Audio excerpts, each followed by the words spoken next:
Let's talk about some potential upgrades for Draconic Dissent, starting with our Commander Furcrag Cunning Instigator. For 3 blue-red, we have a 3/3 dragon with flying and haste. Whenever one or more dragons you control attack an opponent, goad target creature that player controls. Whenever a creature deals combat damage to one of your opponents, if that creature had to attack this combat, you put a +1/+1 counter on Furcrag and you draw a card. So the upgrades you're going to see in this video will be dragons and cards that encourage combat, so let's jump right into it. Starting with Dragonlord's Servant and Dragon Speaker Shaman. These are not dragons and they also do not encourage combat, but they reduce our dragon spells by 1 or 2 mana. Next, let's talk about how we can encourage combat with Goblin Diplomats. This is a goblin, but we can tap it and each creature attacks this turn if able. Next is Frontier Warmonger. Whenever one or more creatures attack one of your opponents or planeswalker they control, those creatures gain menace until end of turn, which is going to make it a lot harder for them to be blocked. And that means whenever they deal combat damage, if they had to attack, we get a +1/+1 counter on our commander and we get to draw a card. Fumiko the Lowblood. Creatures your opponents control attack each combat if able. And this also has Bushido X, where X is the number of attacking creatures, so this can block or become blocked and it gets +X/+X until end of turn. Sly Instigator. We can pay a blue and tap it, and until our next turn, target creature an opponent controls can't be blocked, and it's also goaded, which is great. Thunderbreak Regent. It's a 4/4 flyer dragon. Whenever a dragon you control becomes the target of a spell or ability an opponent controls, we can have a lightning bolt to that player, which means we can deal that player 3 damage. So this will really deter our opponents with touching our dragons. Next is Hunted Dragon. When this enters the battlefield, target opponent creates 3 2/2 White Knight creature tokens with first strike. This may seem bad at first, but actually we're giving our opponents ways to attack, potentially creatures that we can goad, draw cards off of when they deal combat damage because they have first strike, which can end up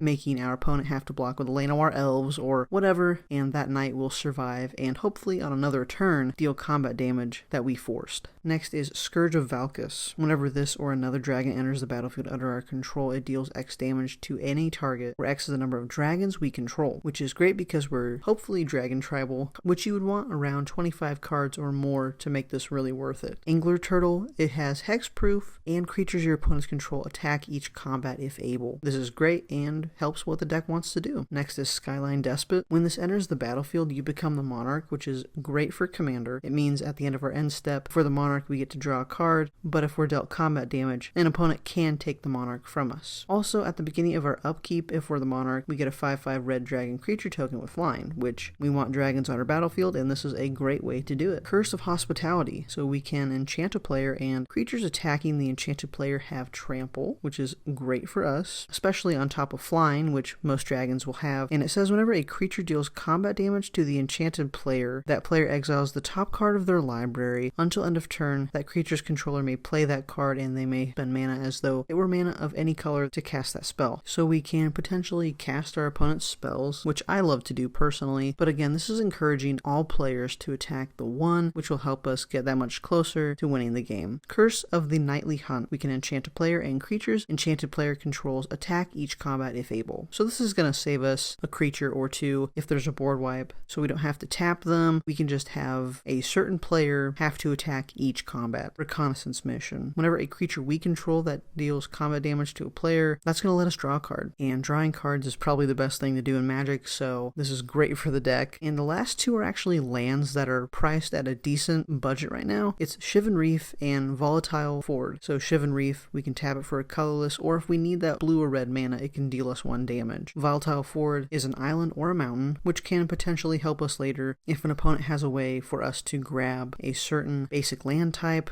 This will meet that need, and while it does enter the battlefield tapped, again we can tap it for a blue or a red, which will help us when we need that colored mana. If you want to see more of the Baldur's Gate Commander upgrade videos, check out this one right here, and I'll see you all in the next one. Peace.